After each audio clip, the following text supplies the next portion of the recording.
All right, we're going to call to order the meeting of the Audit, Finance, and Legislative Committee of January 29, 2014. And roll call, both Commissioner Wells and I are here.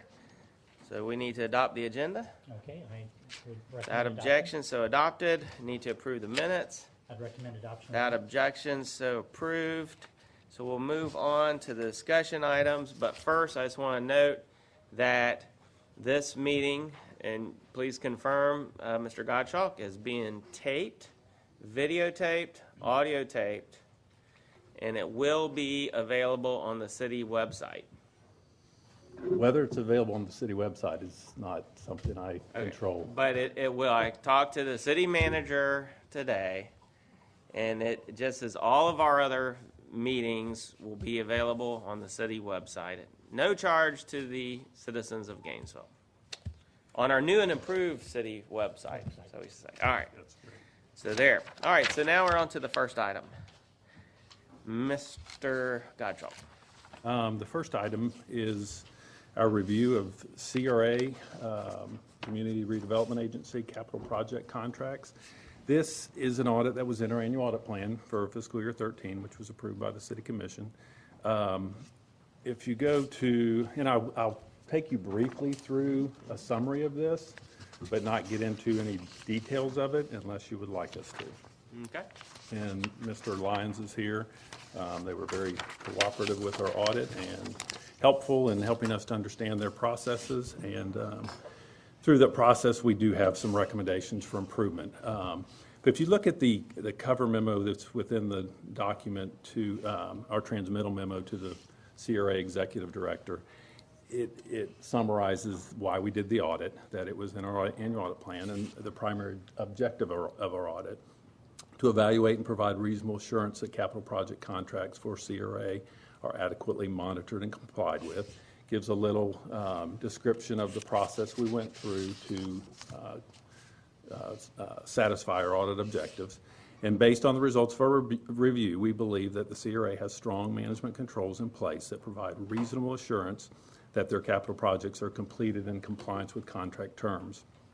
However, as I pointed out, we do have 3 recommendations for improving those controls related to their payment processing, their direct and indirect expense allocation, and their budgeting controls. And we think these things will help to enhance their already strong internal control system. And as we do for all of our routine standard audits, we meet with the department managers at the beginning and in the middle of these projects, and we go through our recommendations and we get a written response from them. Those written responses are included in this document, and we have received agreement for all 3 of those recommendations for the CRA to implement those.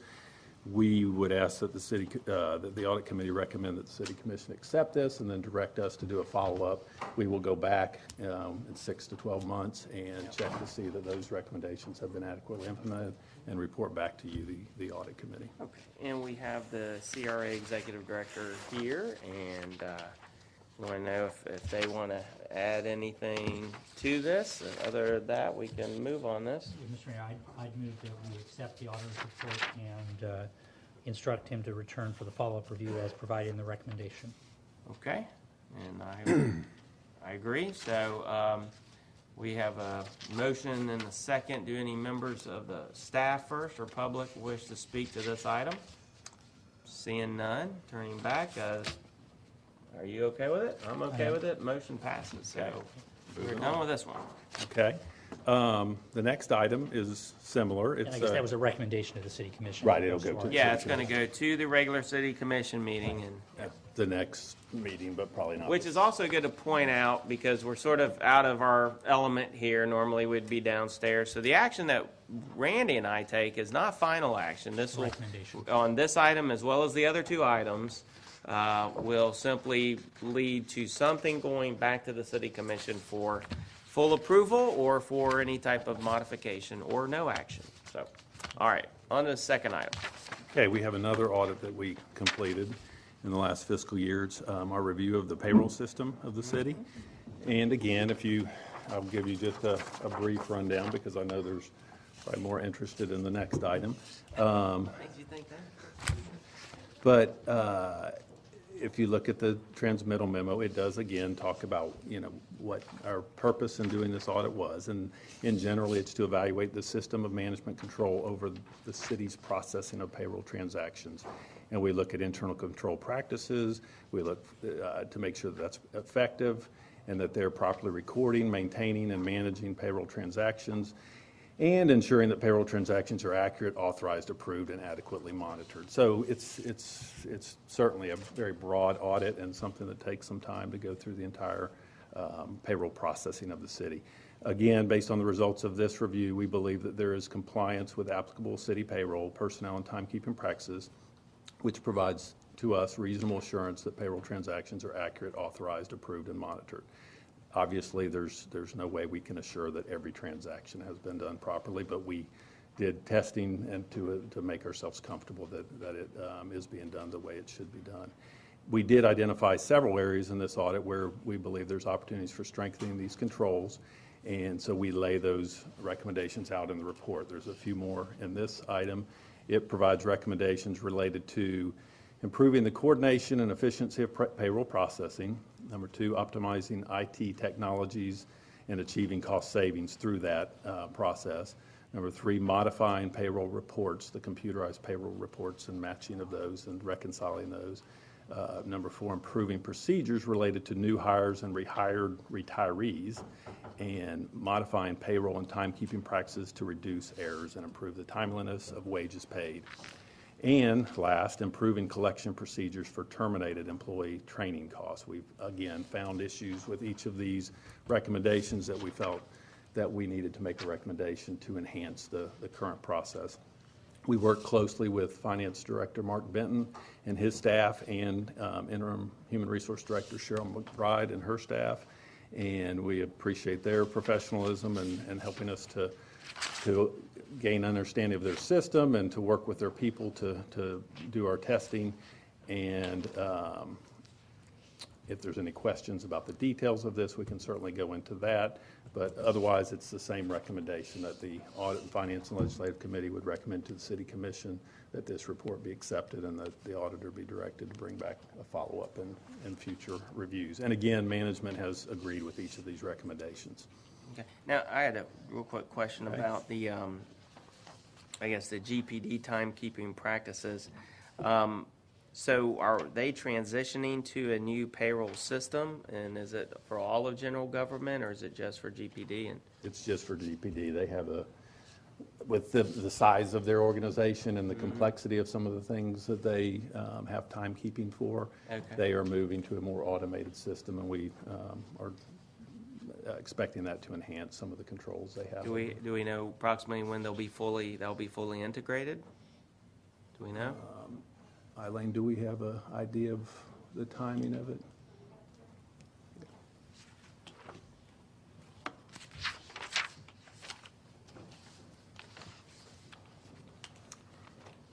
Good evening. Eileen Marzak, Assistant City Auditor.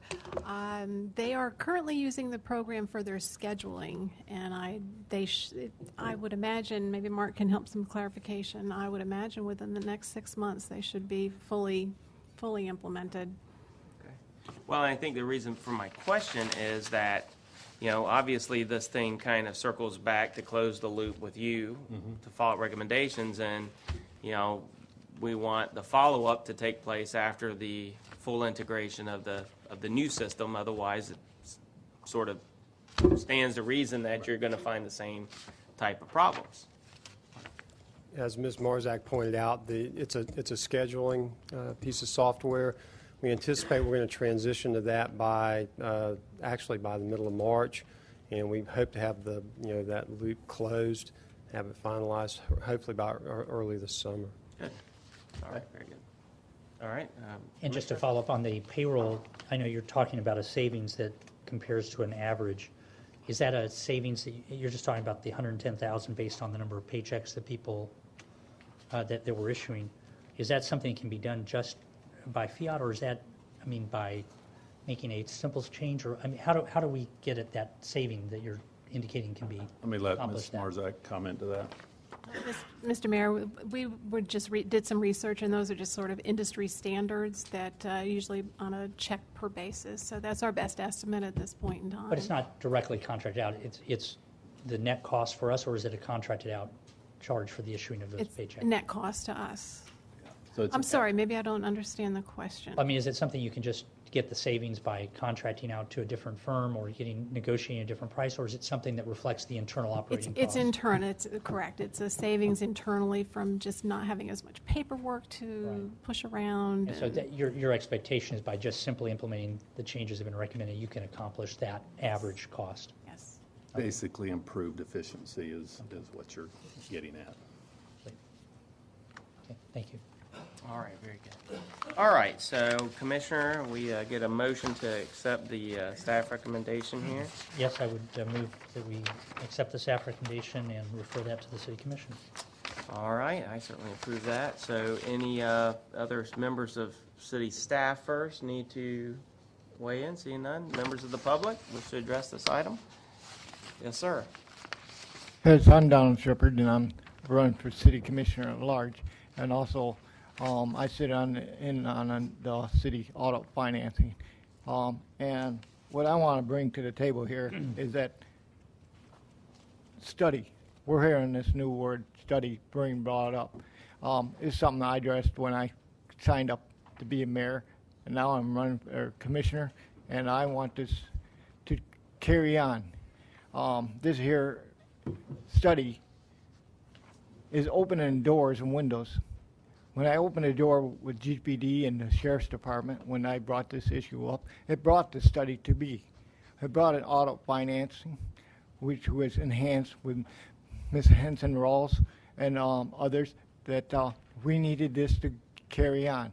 I tell you, Mayor Bradley and commissioners, that I would like this to carry on for at least 2 years to 5 years, for this study to be carried on throughout every department, so that these studies can be updated.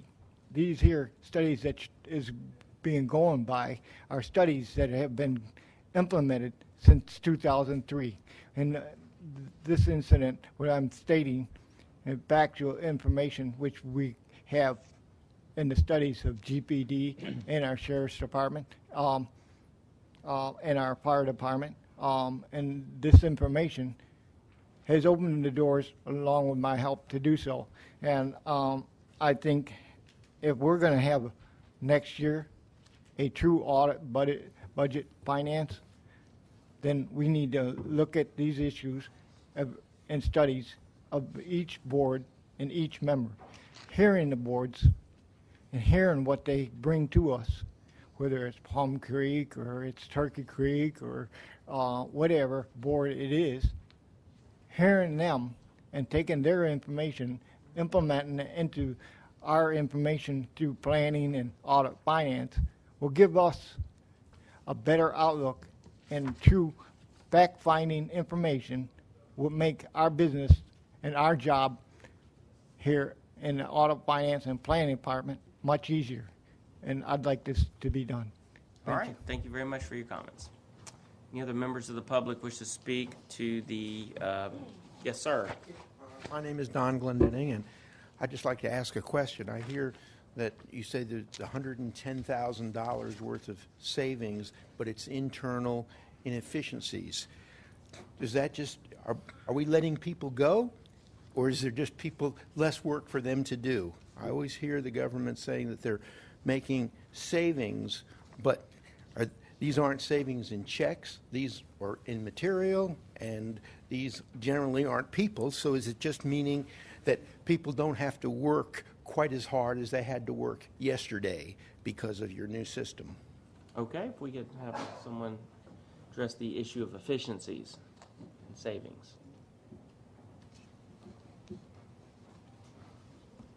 Mr. Mayor, again, Eileen Marzak. There would be no reduction in staff as far as I'm seeing in that future. It's just a matter of workload efficiencies. So that's the best that, unless Mr. Benton's got any further. I don't understand how you come up with $110,000. Well, and again, part of it would be not mailing out pay stubs. I mean, that doesn't sound like much, but when you have those happening every 2 weeks and you are sending 50 them out. cents a first-class stamp. You know, it just takes a lot of time. But again, even if you free up the resources of the existing people, over time, that may result in that you wouldn't need a person, but more likely, it'll be filled by additional duties and things of that nature, and just hopefully more efficient government. Okay. Thank you very much. Thank you for your comments. Any other members of the public wish to speak to the review of the payroll system? All right, seeing none, turning back. I assume you support your motion? I do. So do I. So that motion is also now approved. And on to the last item. All right, the third item and the last one on our agenda is, the title of it is Audit of GRU. And there's been a fair amount of discussion on this item when it was referred.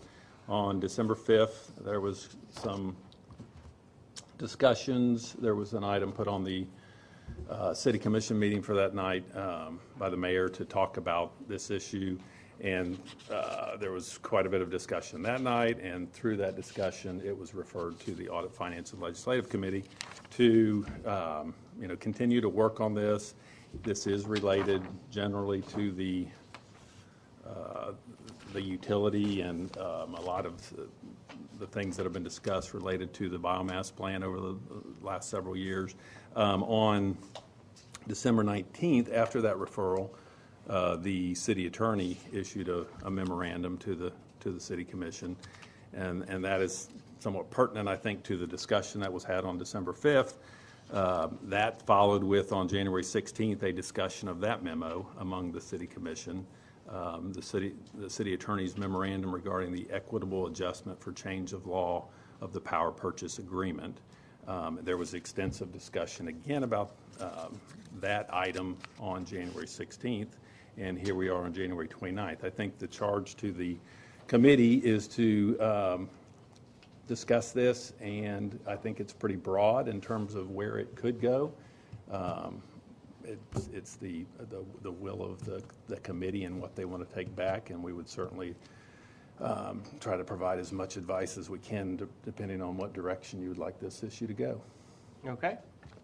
And, I think one of the things we're trying to do today is sort of at least outline the parameters of it, because we fully understand that whatever we do here, the city commission as a whole will definitely want to sink their teeth into it. So what I would encourage us to do is sort of, again, lay out the parameters of what we might want to do, if anything, and then prepare that with citizen input, prepare that to go to the city commission where we can have a more robust, full discussion.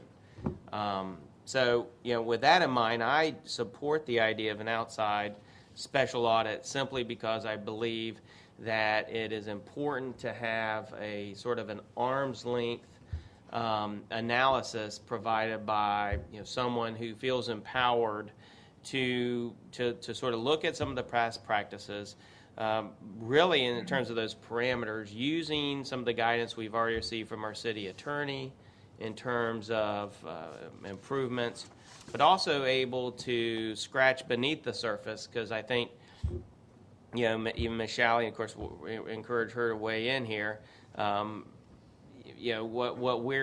has been done to date is a sort of a cursory approach to the management of the utility, digging in deeper in some areas, but not comprehensively enough. And to me, that's what we want to get at with this. The goal should be not only improved recommendations for the efficient management of the organization, but a clean slate for whoever we end up hiring to become the full-time, or not full-time, Kathy's already full-time, to become the permanent GM for the utility, and without any worry that they may be stepping into something and have to get into a situation that's not optimal for them.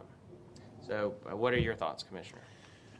Well, Mr. Mayor, I think I've tried to give quite a bit of thought to this in the intervening time, and I don't remember exactly when this referral, I think it was at December 5th meeting.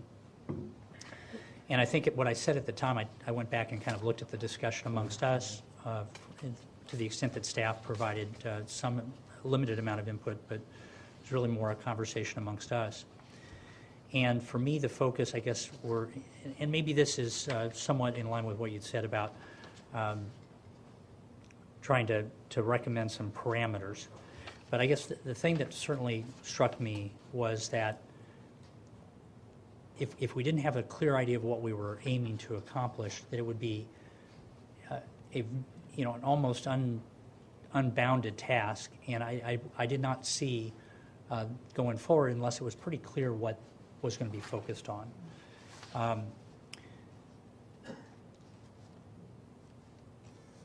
At the end of the day, I think while trying to provide a clean slate or some confidence is certainly a desirable goal, I don't know that there's any assurance that anything that we do is going to ultimately provide that.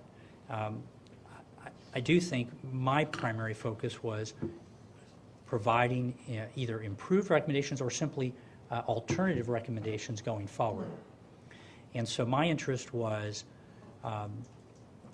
certainly it seems to me that we have a very large utility, it has a lot of different areas that it deals in. The primary focus of interest, it seemed to me, was in our electric supply. So simply asking the question, whatever we do, what portion of the utility are we really looking at? Number two, the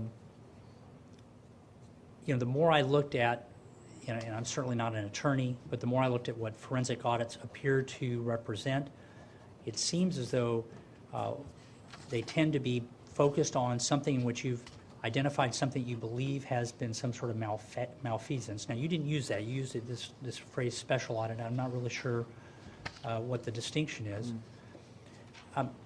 Certainly having this memo led me to want to say, if someone were to come in and look at anything we're doing, that they should be able to look at what has gone before, if that has potential financial impact going forward. I'm frustrated that we don't appear to have a recommendation that can lead to a recouping of these dollars. If an outside person wants to include that in their review, I would be open to that. But if it's premised on specific wrongdoing, I think I'm a little cautious about essentially opening the door on something that we don't have either our city attorney or our city auditor or any other, or our interim manager pointing to something specific to look at and say, here is where we believe there is some kind of wrongdoing. I'm interested in getting recommendations that can make significant financial benefit going forward.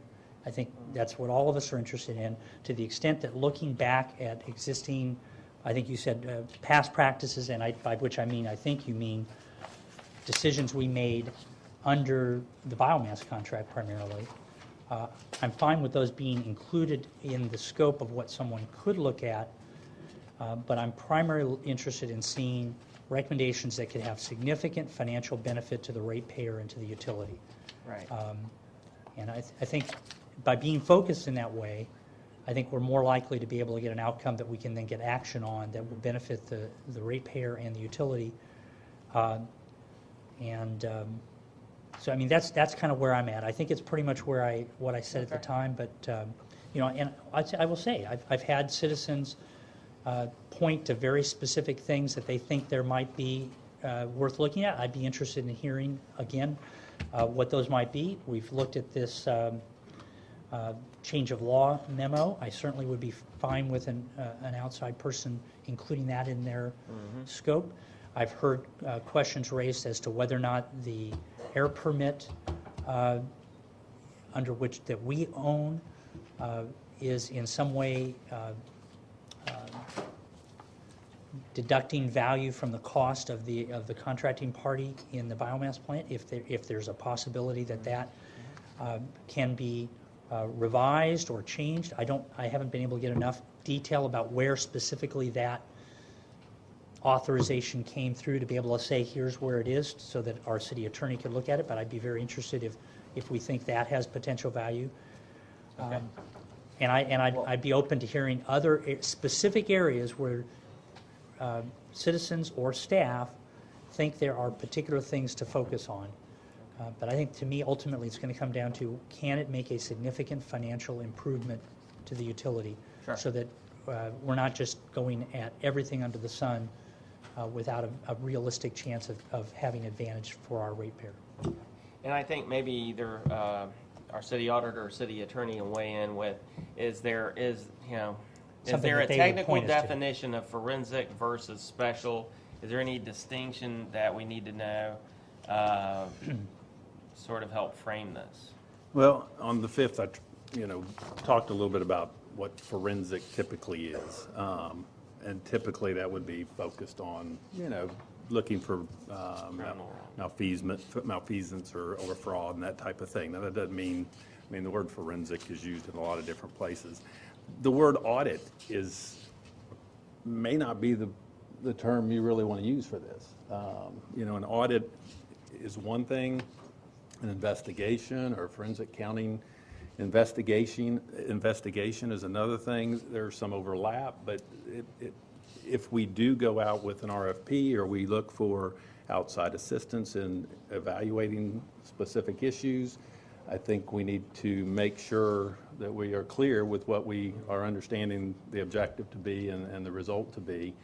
And that's not going to guarantee what the result is, but it's certainly going to help us to clearly shepherd that process. So the terminology, I think we probably should just kind of get away from that until we figure out what we're trying to accomplish, and then we can put a name on it after that, I think, is a better way to approach it. And I would just offer this up, that some of the terms I know, seem very loaded. And so, for some, the forensic audit. And, what I'm not interested in is a fishing expedition or something that's set about to play gotcha, to try and go back in time and say, aha, see, boom, we got you on something. But I am interested in having something that allows us to sort of look at these things, whether it's the Equitable Adjustment Act, the air permit, and go where the evidence and data take them. So if we're looking at the Equitable Adjustment Act agreement, and there's a piece of information or evidence that says that leads us to another piece of whether it's the PPA or something else, they should, in my opinion, they should have the authority to be able to go there too. So that's the sort of the difficult task. You don't want to just open-ended, anything goes. Like Brent was saying, we need to have a clear objective. At the same time, I think it's a waste of time and money if we immediately put sort of the handcuffs on whoever we seek to look at this thing. Madam Attorney, is there anything you want to add to this at this point in our discussion? And ultimately, Mr. Mayor, I think the only thing that I would maybe add to what you said is, if there is not a realistic probability that there is significant savings to be accomplished, and I'm coming to the conclusion, at least based on everything we've been given today, that none of what we've gathered so far would result in that. I'm interested in looking for things based on their realistic probability of having a financial benefit to the utility and to the ratepayer. I think spending a lot of money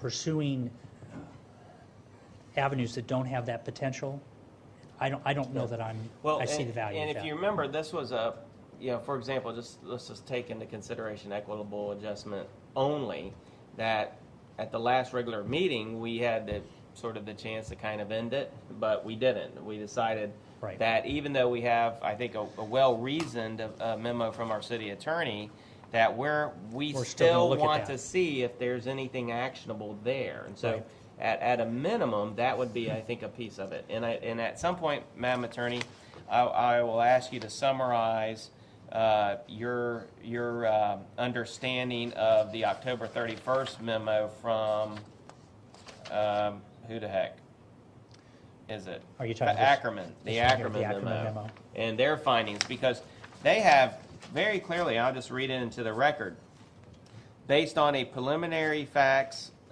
made available to us, it appears that the city does have viable arguments and evidence to support a claim that the action of Mr. Hunzinger in approving and executing the Equitable Adjustment Act or Agreement constitute ultra-virus actions that were not authorized. So it sort of, this analysis lays out the difficult case it would be, but then still says, we do think there's action to move on if you so chose. So, and then we have our attorney's memo, which I think incorporated these ideas and then based her own conclusion. So clearly there's different viewpoints. There's sort of a different weighing of the risk. And to me, that would be at a minimum one of the things we would want to empower someone to really look at and get to the bottom of and see if there's anything we can do. Because that would be the savings. That would be the savings we would be looking for. So, Well, I think then I would need to have someone, if it almost seems like that would be implying a two-step process, someone providing some reasonable basis upon which a significant additional investment in that investigation would result in a case that we believe we can make. Right now, I don't see that. I wish we did. I'm very frustrated that there isn't. And so to me, that would be critical. And I'd like to hear from, particularly our interim manager about what productive review from a fresh pair of eyes. I think the idea of